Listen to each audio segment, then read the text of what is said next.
après-midi.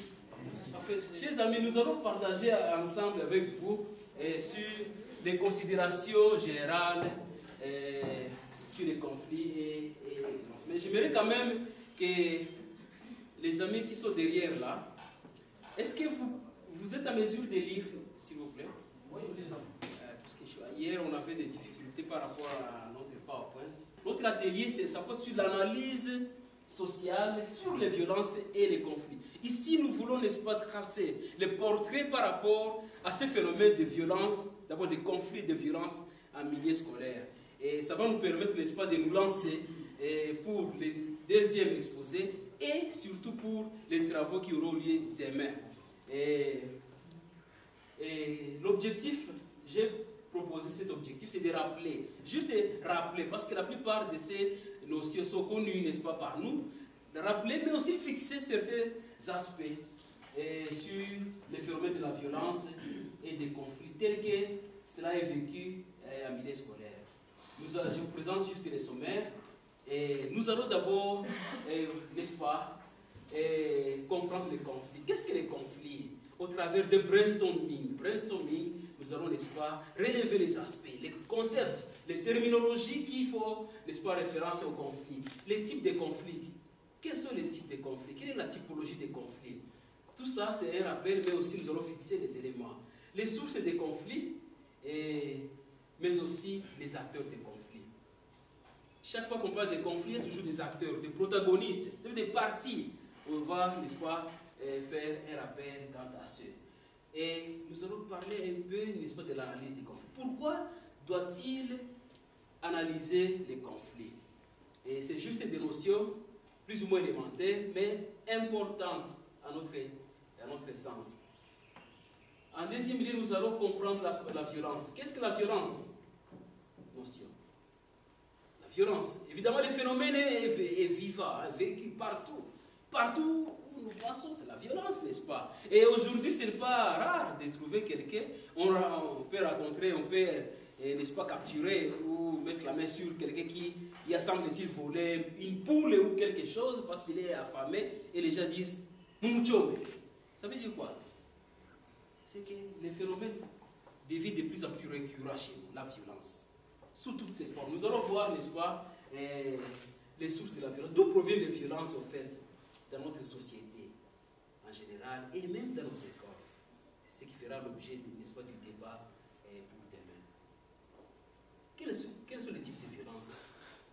Parce qu'il y a des comportements qu'on ignore, n'est-ce pas, qu'on minimise même, qu'on néglige.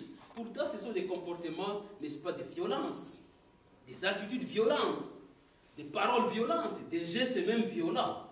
On devrait voir, n'est-ce pas, les types de violences, et non seulement par rapport aux actes que les gens posent directement sur les autres, mais aussi, nous allons analyser la structure même de la société. Là, on va parler, n'est-ce pas, des violences structurelles, et même la dimension de la culture, lorsque la culture intervient pour justifier les comportements violents. Ça va intervenir à ce niveau-là. Voilà, c'est tout comme sommaire. Voilà la charpente, n'est-ce pas, de cette présentation. Quand on parle des conflits, qu'est-ce qui vient à l'esprit? Quels sont les termes qui sous-entendent? Oui, M. Pablo. Oui, je pense que les conflits, c'est une mésentente entre deux personnes ou deux groupes. Les conflits, c'est un désaccord. Un désaccord. Entre deux partenaires. Deux partenaires. Très bien. C'est une divergence d'intérêt aussi. Divergence d'intérêt. C'est un désaccord, c'est vrai, sur une question qui peut entraîner des problèmes. Ça, c'est vraiment qui peut entraîner des problèmes émotionnels, psychologiques ou physiques.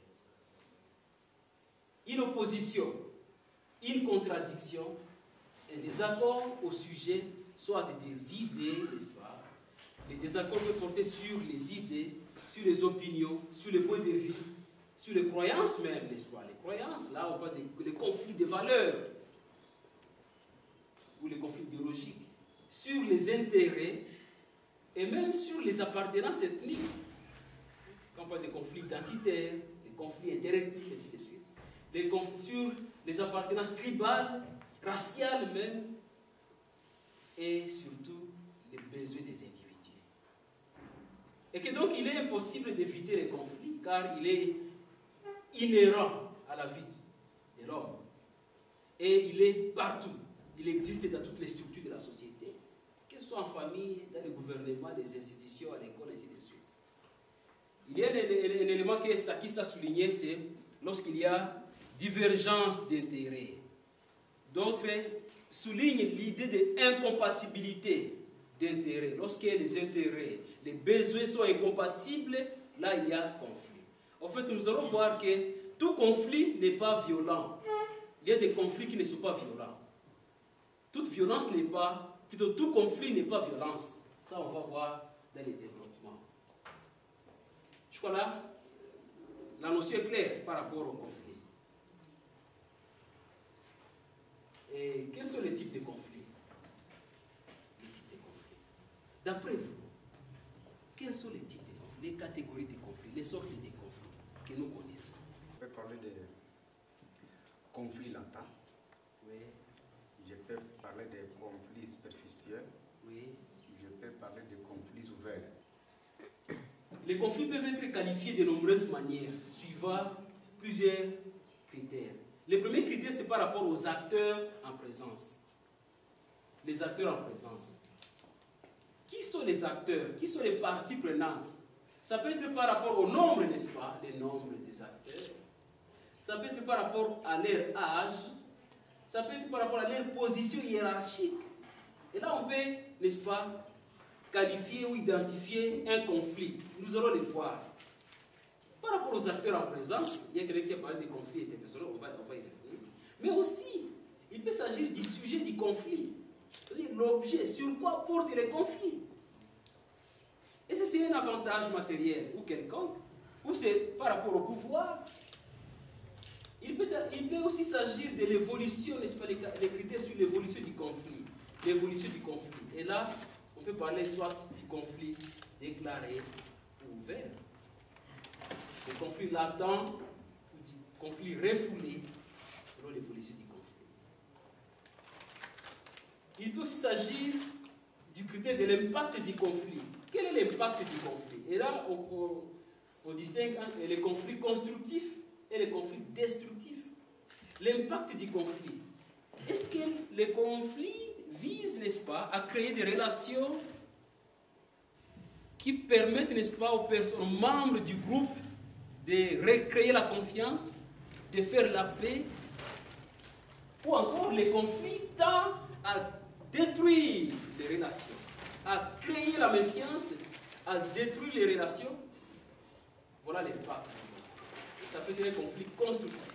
En d'autres termes, tout conflit n'est pas destructif. Et il y en a d'autres qui disent que les conflits est neutre. Il n'est ni bon ni mauvais. Tout dépend, n'est-ce pas, de la manière dont il est géré. Tout dépend de la manière dont il est résolu. Alors, d'après vous, quels sont les facteurs du conflit, les causes du conflit? Ou alors, d'où viennent les conflits? Quelles sont les sources des conflits? C'est important aussi de les souligner. J'aimerais vous écouter. La non-satisfaction d'un besoin. Très bien. Daniel, Le pouvoir. les pouvoirs. Comment les pouvoirs? Que j'explique. Oui. Je peux dire le pouvoir. Je suis chef coutumier de Niragong ici. Alors, on installe quelqu'un d'autre qui n'est pas de la lignée pire.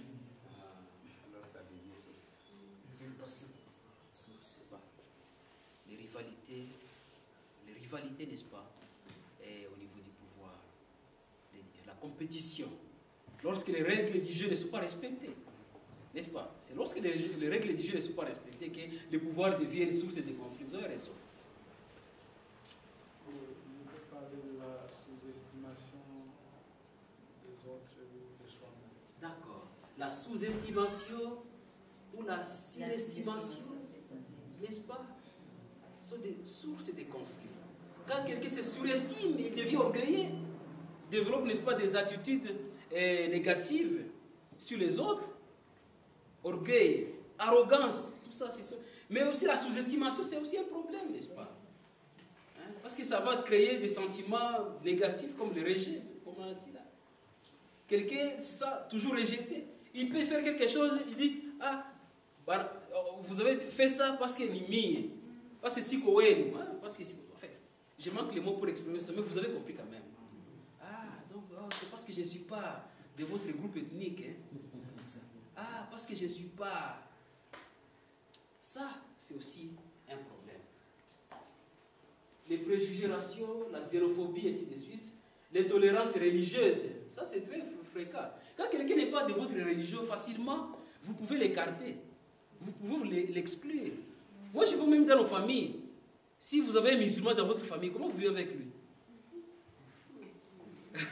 Comment Denise à la tchèque? Ça, c'est fréquent. L'intolérance religieuse est la source de plusieurs conflits, même des conflits violents. Ce qui se passe au Moyen-Orient, c'est l'intolérance religieuse aussi. Même, on sait même de la religion islamique, il y a les chiites et les sunnites, je crois que vous suivez ces informations, ces actualités. L'intolérance religieuse, c'est vraiment une catastrophe. Les caractères individuels inadaptés, comme la malhonnêteté. Quand on est malhonnête, n'est-ce pas? C'est une source de conflits. Quand on est égoïste, quand on est tout le temps suspicieux, on ne sait pas faire confiance aux autres dans les groupes. Ça, c'est un problème. La gourmandise, vouloir tout amasser pour soi. C'est pas par rapport, c'est pas seulement la nourriture, n'est-ce pas? La gourmandise, l'envie, la jalousie, la cupidité, l'acteur est direct. Les personnes extérieures qui tirent les ficelles, qui encouragent, qui soutiennent les partis, les acteurs directs.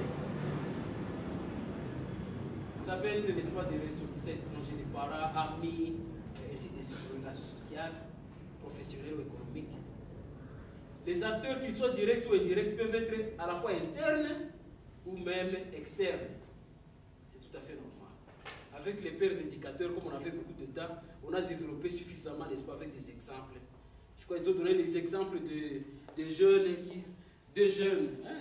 jeunes fiancés, n'est-ce pas, qui sont en conflit, parce qu'une personne extérieure, n'est-ce pas, est intervenue au travers des propos décourageants pour dire non, mais finalement, tu veux épouser cette fille, mais elle est mal réputée, c'est une pute, et tu as perdu tout ça.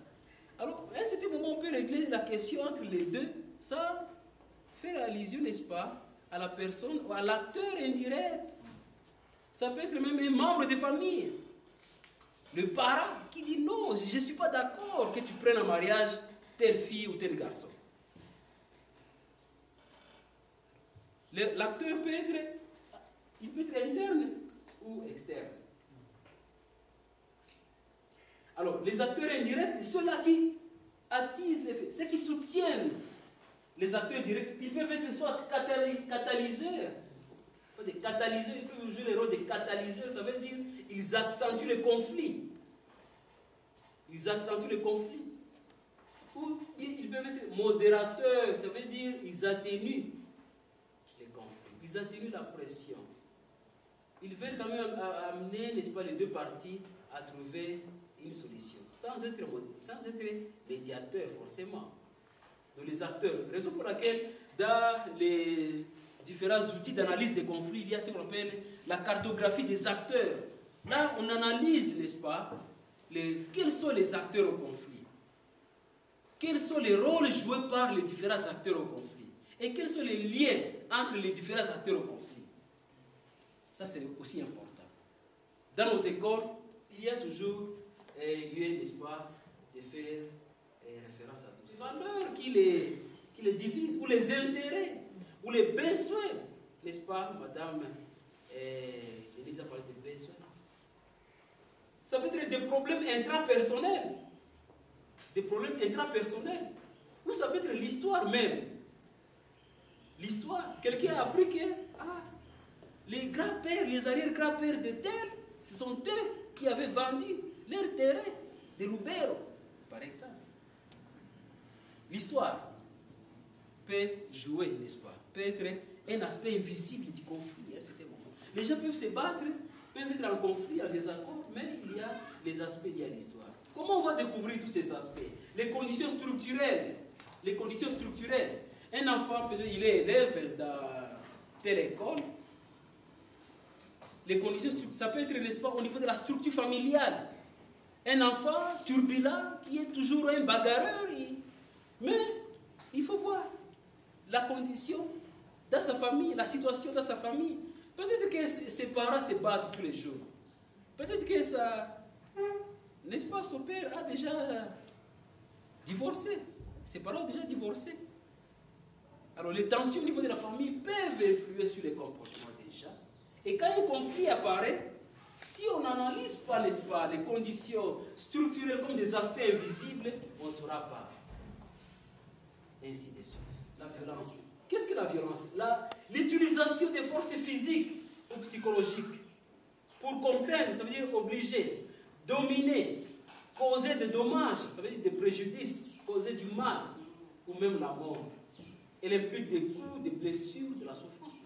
Ça, c'est une définition, mais à mon sens, elle ne prend pas vraiment en compte l'ensemble de la notion. Il y a une deuxième définition, c'est beaucoup plus proposé par l'OMS. La violence, c'est l'utilisation intentionnelle de l'élément. C'est souligné, l'élément intentionnel est souligné. Ça veut dire quoi? On doit voir, n'est-ce pas, l'intention de faire du mal. On a donné l'exemple des conducteurs, n'est-ce pas? Il y a beaucoup de gens qui conduisent ici. Et vous pouvez, n'est-ce pas, causer un accident, tamponner quelqu'un en cours de route, et tout simplement parce que la personne a été maladroite et elle a voulu traverser sans regarder tout ça. Est-ce qu'on dirait que vous êtes violent? Oui. On est violent, mais par imprudence. Par imprudence. Voilà. La violence de notre société, n'est-ce pas? Elle est les violences sont multiples. Il y en a plusieurs. Diversité. La violence peut être physique, sexuelle, psychologique, morale, structurelle. Ça, on va revenir par rapport à ça. Mais aussi, la violence fait intervenir aussi beaucoup d'acteurs. Comme on a parlé des acteurs des conflits. Les acteurs de violence sont énormes, sont nombreux. Ils peuvent être internes et même externes. Chez nous, au Congo, n'est-ce pas, les violences qui se commettent. Là, je vois au niveau un peu global, il y a des acteurs externes, n'est-ce pas, qui agissent de loin,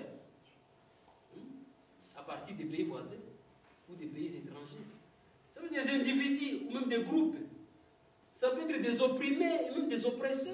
Avant de finir, la typologie des violences. Je vous propose ici le triangle de la violence. C'est un modèle proposé par un expert allemand, Johann Galtung. D'après Johann Galtung, il y a 3 types de violences. 3 types de violences. Il y a ce qu'il appelle la violence directe. Il y a ensuite la violence structurelle. Et enfin la violence culturelle. C'est comme ça qu'il donne la typologie de la violence. La violence directe, nous allons voir. Alors, il dit ceci. Les 3 types de violence peuvent être représentés par les 3 points d'un triangle de violence. L'image est destinée à souligner que les 3 types sont liés de manière causale les uns aux autres. Ça veut dire la violence directe et liée à la violence structurelle et culturelle. Nous allons voir ça rapidement. La violence directe, il parle de la violence personnelle. C'est par exemple les violences physiques, n'est-ce pas? Les coups et blessures, les tortures, les punitions corporelles à la maison comme à l'école, n'est-ce pas? Hein? Chicote, film, donner des coups de poing,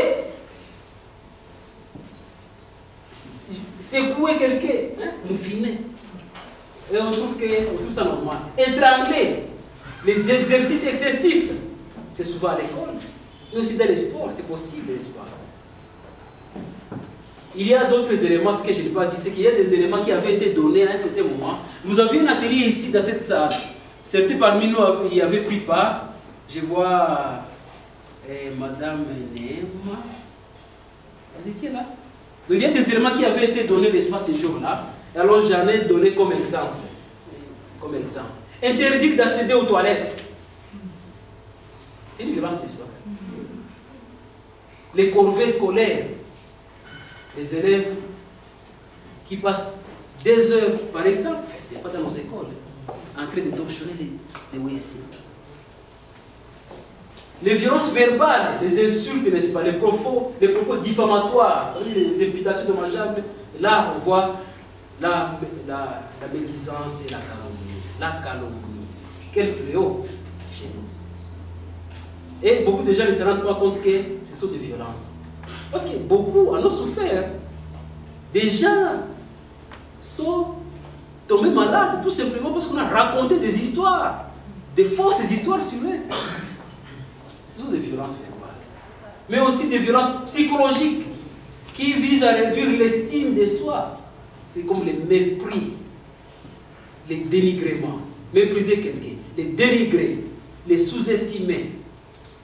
Ça peut être au travers des paroles, bien évidemment. Ce sont des violences psychologiques. Très fréquentes, et dans les écoles, et même dans nos familles. Nous vivons avec. La violence est structurelle.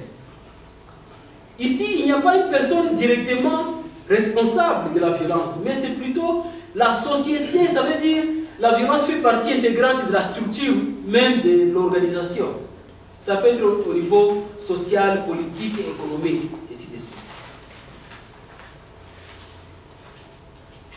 Il se manifeste à travers les discriminations, n'est-ce pas, fondées sur le racisme, le tribalisme, les idéologies, les discriminations liées au genre, et ainsi de suite. La stigmatisation des groupes marginalisés, ainsi de suite. Voilà, chers participants, frères et sœurs, je vous remercie. Merci.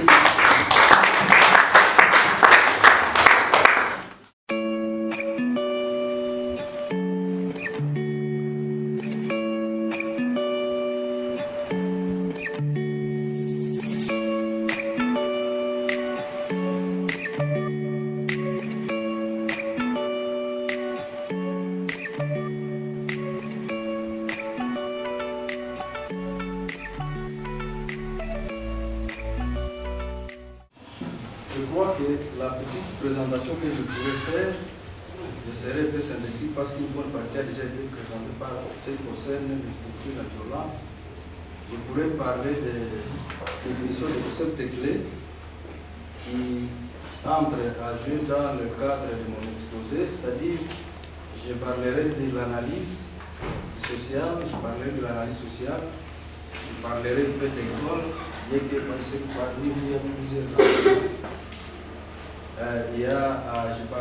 J'allais parler du conflit, il y a le monitoring aussi, les violences, la paix, que je peux déjà définir comme, pour moi, c'est ma définition à moi, c'est la stabilité individuelle, spirituelle, intellectuelle, psychologique, familiale, économique, sociale, politique et environnementale.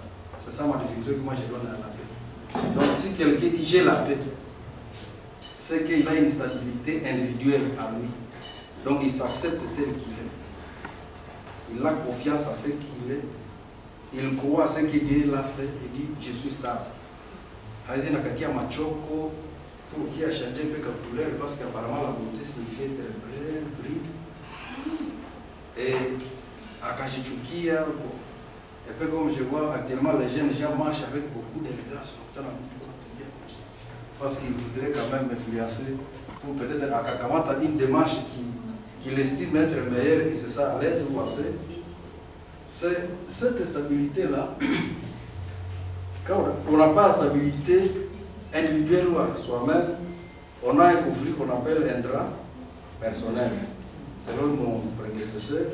Donc il y a des personnes qui se suicident parce qu'ils ont développé un conflit intrapersonnel, c'est-à-dire à l'intérieur même de la personne. Alors, la stabilité en question, j'appelle la paix, quand quelqu'un dit j'ai la paix, c'est qu'au-delà de ce que je viens de dire, il a une stabilité spirituelle. Quand je parle de la stabilité spirituelle, pour moi, c'est que quelqu'un sait que si je meurs, je sais où je peux aller. Tandis que si tu poses la question à quelqu'un, si tu meurs, pourquoi tu n'es pas c'est mon cher Hatoui, il est un fou. Donc, on a vu tout chafika. Si tu n'as pas, si tu ne connais pas où tu vas quand tu meurs, sache que tu vas en affaire. Là, il ne faut pas s'en dire non, tout à l'heure, la tout chafika. C'est que tu es malheureux, il faut déjà chercher qu'on t'aide et qu'on t'oriente pour que tu saches quand tu meurs, tu vas où.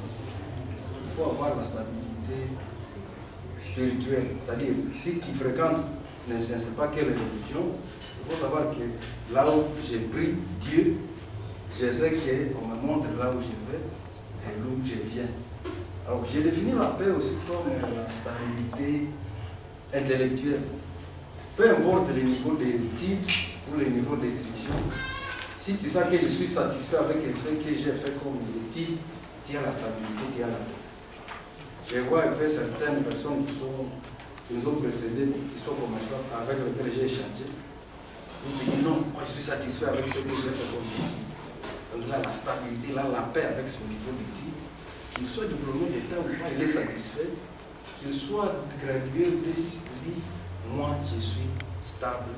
Je crois que ce que j'ai fait comme étude. Alors, la première chose, c'est que nous devrions parler des objectifs de cet exposé.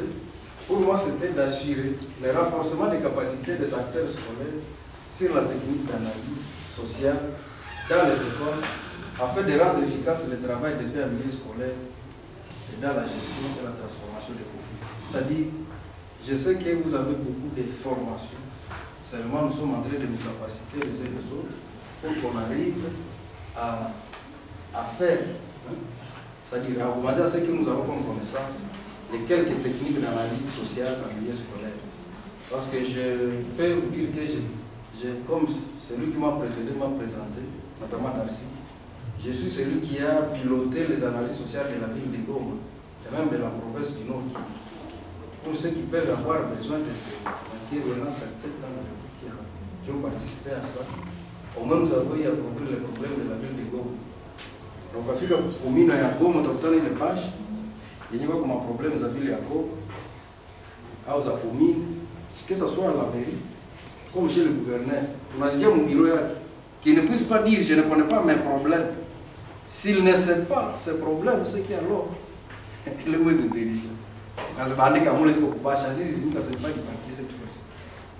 En avant nous subir les matins, ces yeux sont fixés là-bas. Les regards. Ah, voici les problèmes sur lesquels je dois répondre. Alors, on doit faire une analyse sociale dans le milieu scolaire afin de rendre efficace le travail des chefs. C'est-à-dire, dans les écoles aussi, il y a des problèmes. Le fait que nous recevons des gens ou des enfants qui viennent de milieux familiales différentes, de cultures différentes, en tout cas, on doit faire des analyses sociales dans le milieu scolaire pour connaître les problèmes des écoles. L'objectif 2, c'était contribuer au renforcement de la culture de la paix et de la non-violence ayant la connaissance des origines des problèmes à milieu scolaire ou des jeunes dans la ville de Goma, parce que nous sommes des Goma tous ici. Mais si on étendait les programmes sur les villes ou les villages périphériques, on pouvait dire Goma et ses amis. L'objectif suivant, c'est la présentation d'un modèle du cahier des charges. C'est-à-dire, on ne peut pas dire au fait une analyse sociale sans avoir présenté un cahier des charges. C'est-à-dire, après avoir élaboré, identifié les problèmes, on doit produire un document qu'on appelle cahier des charges, dans lequel on prend tout ce que nous avons fait comme exposé. On annexe même une liste de présence et quelques évidences comme une liste, comme une image, et puis on dit ok, à telle date, telle catégorie de personnes s'étaient réunies et ils ont produit ça comme cahier de charges, comme problème à milieu scolaire.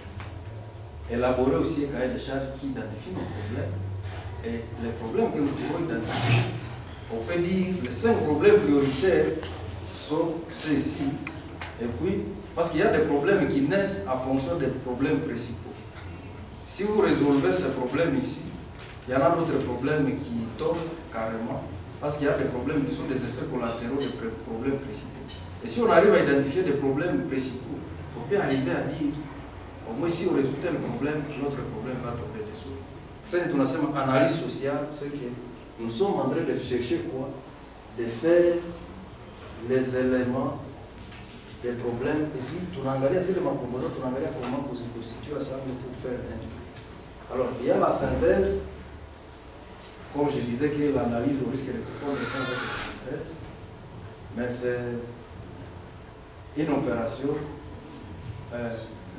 qui permet d'aller des notions simples aux notions composées. C'est opposé à c'est une opération intellectuelle par laquelle on rassemble des éléments de connaissance à un ensemble cohérent. Le social, c'est quoi? Il y a plusieurs définitions. Alors, quand nous disons social, on fait allusion à un groupe, mais surtout à un groupe d'individus, de personnes qui se retrouvent presque dans un même domaine. Ici, nous parlons des groupes que nous sommes parce que nous parlons de l'école. Il y a des enseignants, des aumôniers, des préfets, et ainsi de suite. Donc, au moins, le groupe social, pour nous, est homogène, il n'est pas hétérogène. Mais si on pouvait amener des militaires ici, ou on amène des agriculteurs ou des éleveurs à Kibumba, tu ne peux pas choquer nos difficultés à résoudre, à conguer absolument. Pourquoi? Parce qu'on serait une société peu hétérogène, mais comme nous vivons presque les mêmes événements chaque jour, au régulier, au quotidien, au moins on est un peu associé dans un groupe social homogène. Il y a l'analyse culturelle et sociale qui s'attache à dégager les éléments constitutifs des groupes sociaux, ethniques, religieux, des groupes d'intérêt et toutes caractéristiques qui fondent les valeurs communes à une société de même, quelles les différences qui les traversent. Mais quant à nous, comme je venais de le dire, nous allons plus parler de problèmes pour faire des analyses en rapport avec le milieu scolaire, c'est-à-dire primaire ou secondaire. Mais dans tout ça, il faut savoir quels sont les types de conflits de violence récurrents dans les milieux scolaires pour qu'on soit en mesure de dire nous allons faire des analyses sociales en milieu scolaire. Alors, une école, c'est ce que vous connaissez, c'est un milieu où on accueille les gens en groupe ou en masse pour les enseigner.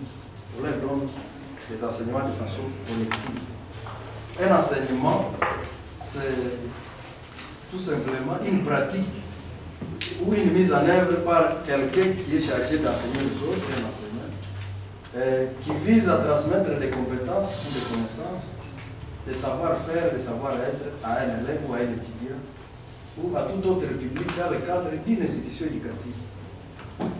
Alors, cette notion se distingue de l'apprentissage qui renvoie lui aussi à l'activité de l'élève qui s'approche de la connaissance. Un enseignement ne doit pas être fondé à une éducation.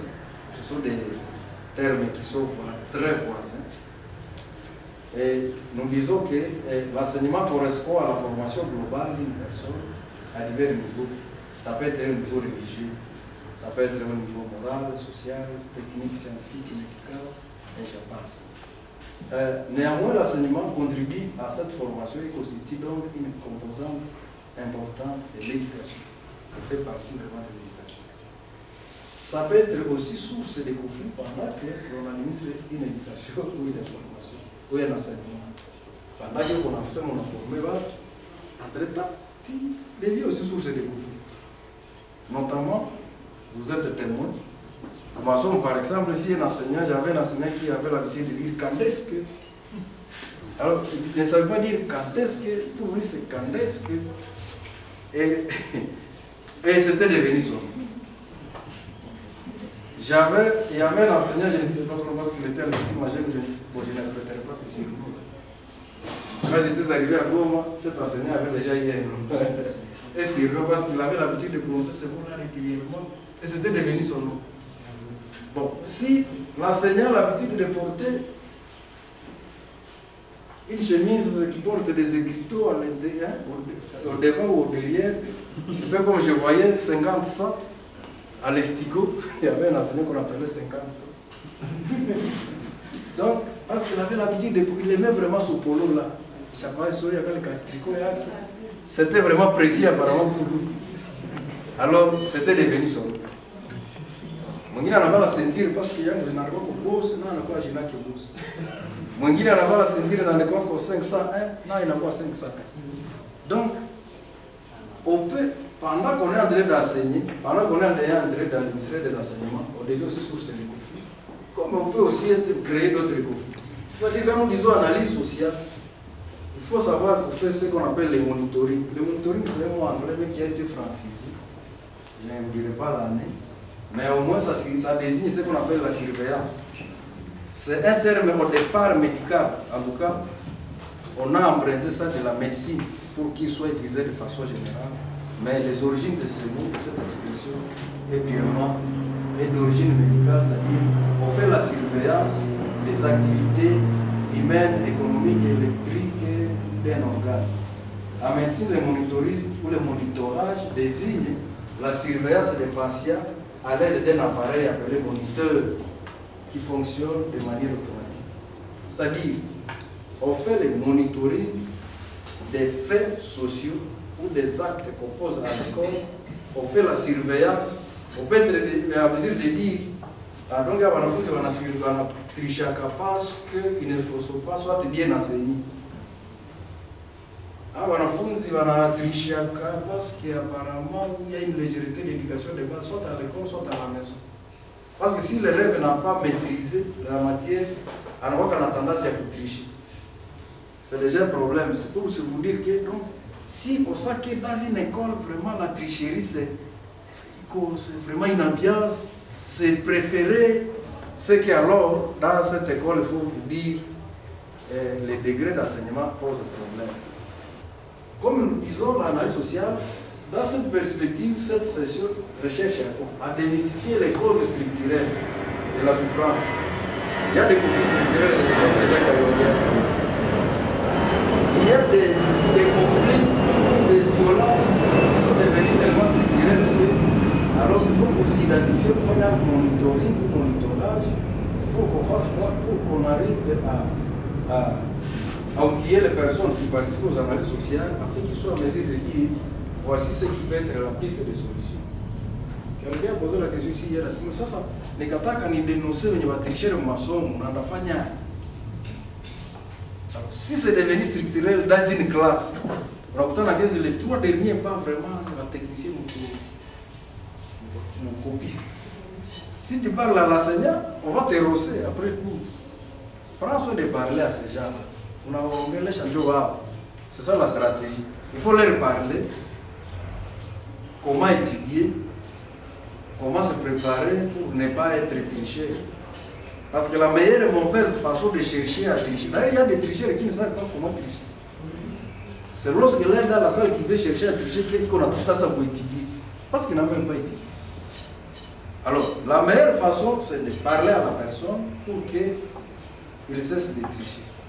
Il faut lui apprendre comment étudier. C'est-à-dire l'analyse sociale, c'est la compréhension du contexte socio-économique, environnemental, aux besoins même spirituels qui nous entourent et qui nous permet de prendre des actions de changement ou pour le changement.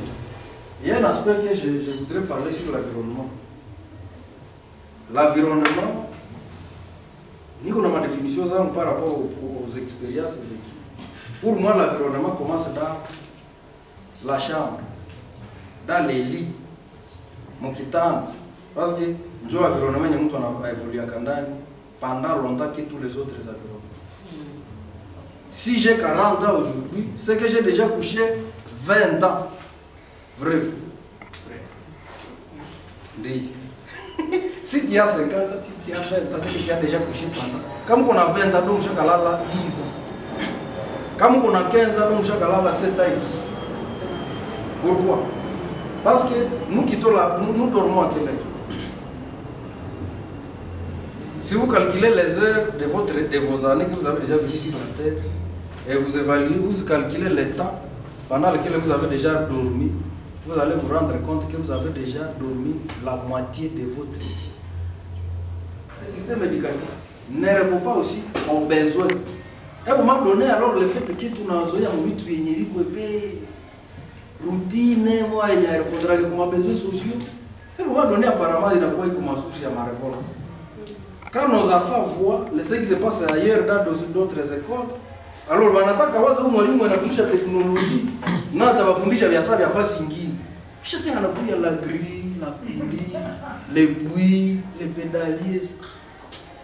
L'enfant regarde parce qu'avec l'internet, ce qui se passe dans d'autres écoles, ils sont mwalimu. Ils pensent que c'est un problème de l'enseignant. Alors que le problème n'est pas de l'enseignant, le problème c'est lié au système éducatif. Donc, pour soit en mesure de résoudre certains problèmes, il faut aussi qu'on soit en mesure aussi d'analyser le système éducatif. Là, il y a tout créé un problème. pour moi, c'est des problèmes aussi dans le milieu scolaire. Donc, quand on fait dans le contexte de l'analyse sociale dans le milieu scolaire, on doit aussi tenir compte de la géographie.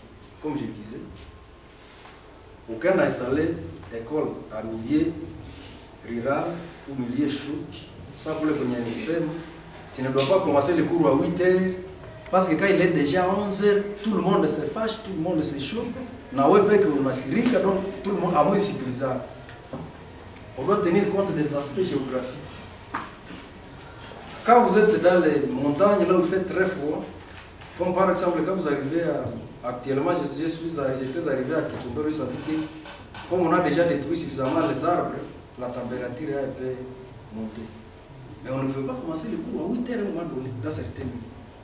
Je vois un peu comme même dans le massif du Moro Nzori, wakati unafika kwenye wanaitaka Mumbiri, Kangauka kule, les cours ne peuvent pas commencer à 8 heures, c'est à 9 heures à cause du froid.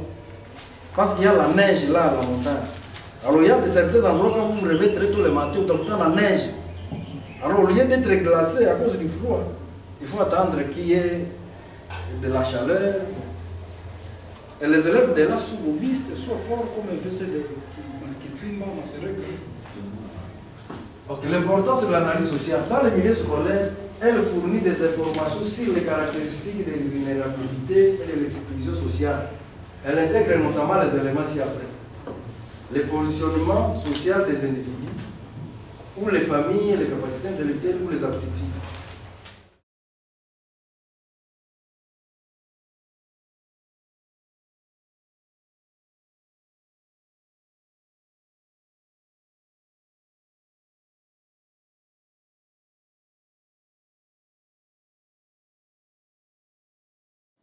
Nous avons essayé d'identifier les problèmes que nous avons groupés en 5 sous-groupes.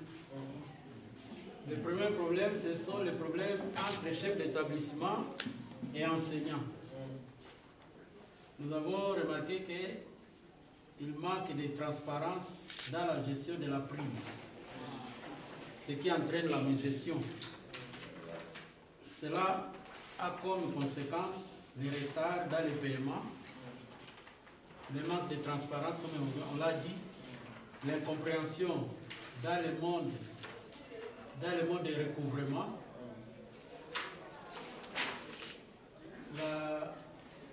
la partialité et d'autres problèmes là-bas. Deuxième grand problème que nous avons identifié, sont les visites des classes. Il y a des visites improvisées, inappropriées, des visites exagérées, mal intentionnées. D'autres entraînent le favoritisme entre certains enseignants. Par exemple, ça rentre dans le cadre de la prime ici. Certains chefs d'établissement peuvent donner des avances exagérées par rapport à d'autres enseignants. Des avances sur salaire ou sur prime? Sur prime. Ouais. Il y a aussi le favoritisme dans le cadre de la confection de l'horaire. On favorise certains et on pénalise les autres. Un autre problème que nous avons identifié, c'est l'insensibilité au conseil des enseignants. Certains chefs d'établissement n'écoutent pas les enseignants. Même s'ils ils commettent des fautes, ils n'écoutent pas le conseil des enseignants. D'où il y a manque de collaboration entre chefs d'établissement et enseignants. Un autre problème, c'est la non-objectivité de la cotation sur les bulletins de signalement et lors des visites de classe. Des fois, on attribue des cotes non objectives. Un autre problème, c'est le non-respect de la procédure administrative dans l'administration des sanctions. Voilà quelques problèmes que nous avons identifiés pour ce premier cas. Problème entre aumôniers et enseignants. La non-participation au culte scolaire. Comme observation, on a mis, certains enseignants arrivent avec retard ou carrément ils négligent. La mauvaise perception de l'aumônerie par la nouvelle approche. Certains enseignants pensent que l'aumônier ne fait rien à l'école et donc bouffe l'argent pour rien, donc gratuitement.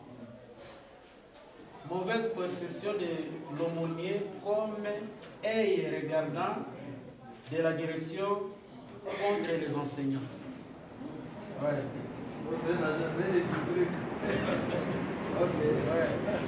Problème entre enseignants et élèves. Manque d'inspiration des modèles aux apprenants. Camaraderie. Mauvaise perception de l'aumônier comme personne qui favorise les élèves en atténuant les sanctions. Problème entre enseignants et élèves.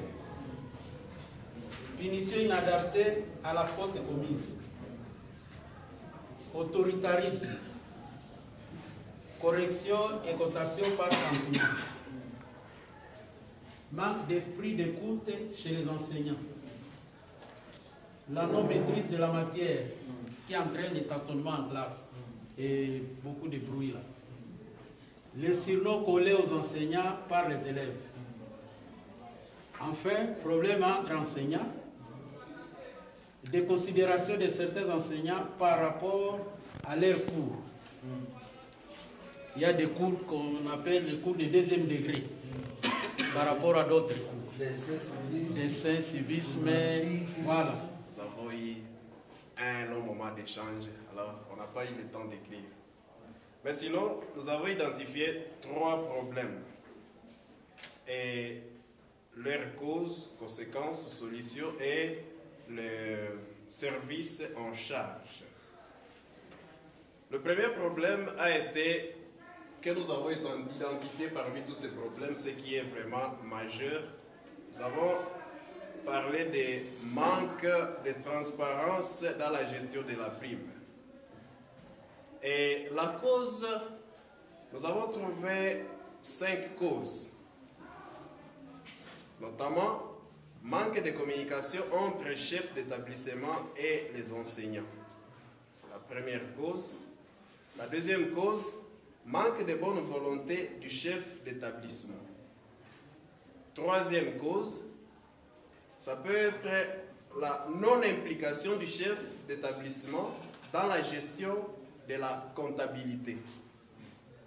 Si par exemple, il a beaucoup de voyages, soit parfois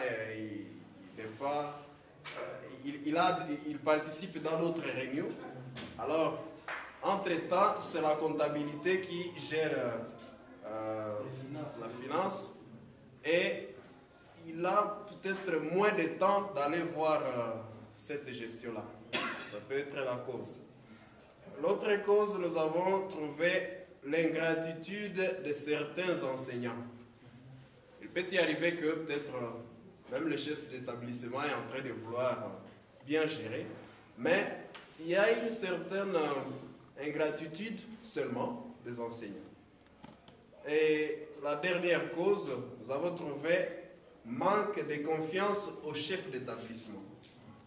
Il peut y arriver que les enseignants vraiment ont perdu la confiance, même si en fait le chef d'établissement peut faire du bien, mais comme la confiance n'est plus, alors on pense que toujours il ne gère pas très bien. Et comme conséquence, nous avons trouvé des révoltes. Il y a des enseignants qui se révoltent. Et autre chose, disparition des consciences professionnelles. Quelqu'un vient à l'école, c'est comme s'il n'est plus motivé, il enseigne sans conscience professionnelle. Autre conséquence, c'est échec chez les élèves.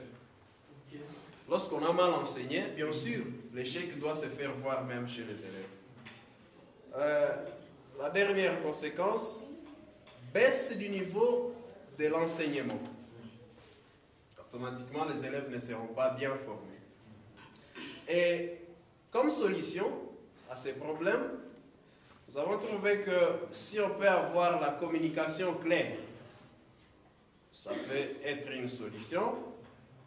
Autre solution, impliquer les représentants des enseignants dans la gestion de la prime. Nous avons trouvé que le service qui doit s'en charger, c'est le COGI, Conseil de gestion. Le deuxième problème que nous avons relevé, c'est manque d'esprit d'écoute chez les enseignants dans l'administration des sanctions chez les élèves.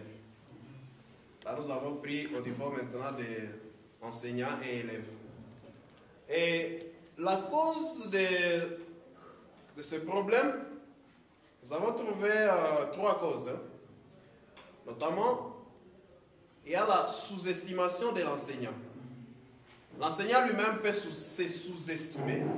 Alors, lorsque l'élève va présenter un comportement quelconque, comme il se sous-estime, automatiquement il donne une sanction sans même avoir le temps d'écouter l'élève.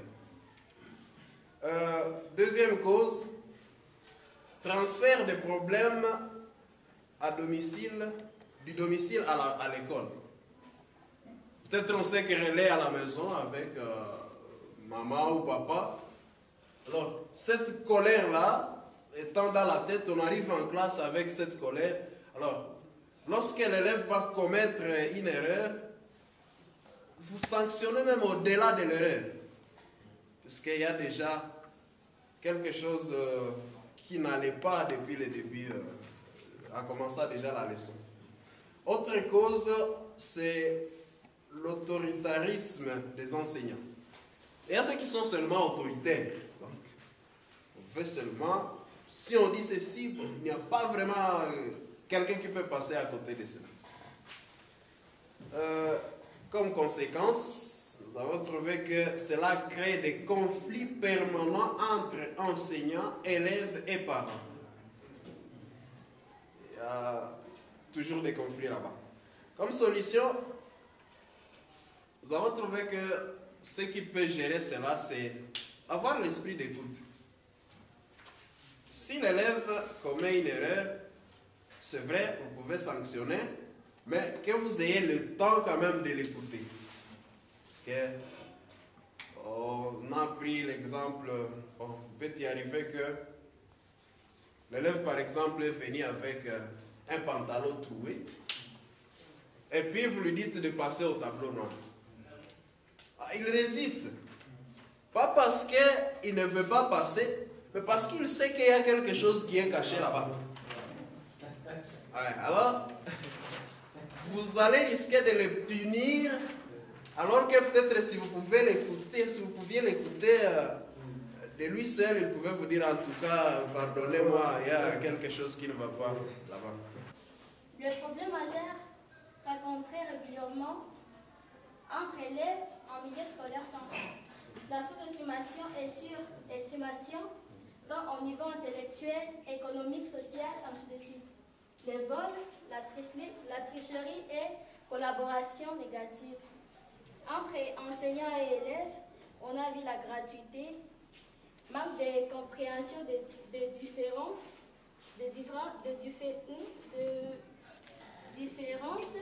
des élèves.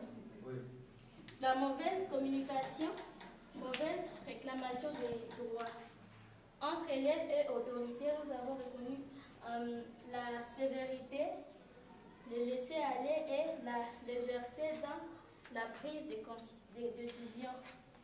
Les causes entre élèves, la situation économique de chaque famille, la situation géographique, la concurrence, la convoitise, donc avoir l'envie de quelque chose, manque de compréhension de certaines matières, le fait de ne pas étudier ou répéter la matière à la maison, manque de confiance en soi.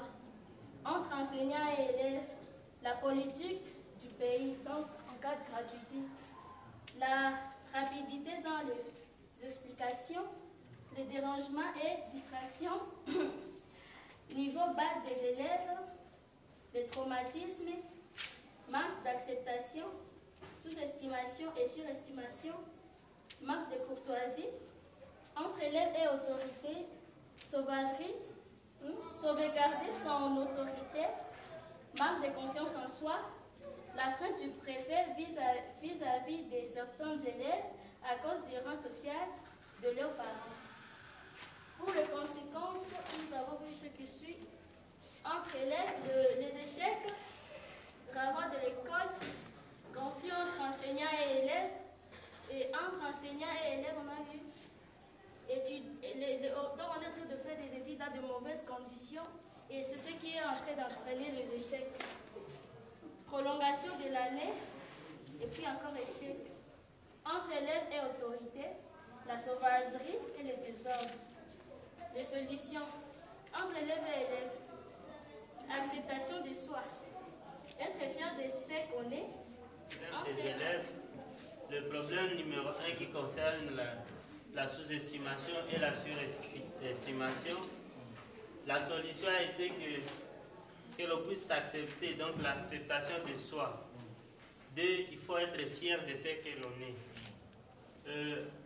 Pour le deuxième problème, le problème entre enseignants et élèves, nous avons, pour le problème de la gratuité, nous avons proposé que l'État réalise sa promesse face aux enseignants et que aussi les enseignants se disponibilisent pour renforcer, n'est-ce pas, la compréhension des élèves. Pour le deuxième problème qui était la manque de compréhension et des différences des élèves, nous avons proposé la culture d'une bonne communication pour favoriser la réussite. 3, pour les autorités, entre autorités et élèves, il y a la sévérité. Et pour la sévérité, nous avons proposé au chef d'établissement d'être humble. Pour le deuxième problème qui est de laisser aller la légèreté de certains préfets, nous avons pu proposer au préfet de tenir à de bonnes décisions. Le service en charge pour les problèmes qui se trouvent entre élèves et enseignants et élèves, nous avons vu, il y a l'aumônier, le titulaire, le chef de classe, l'aumônier de classe et le club de paix peuvent aussi intervenir.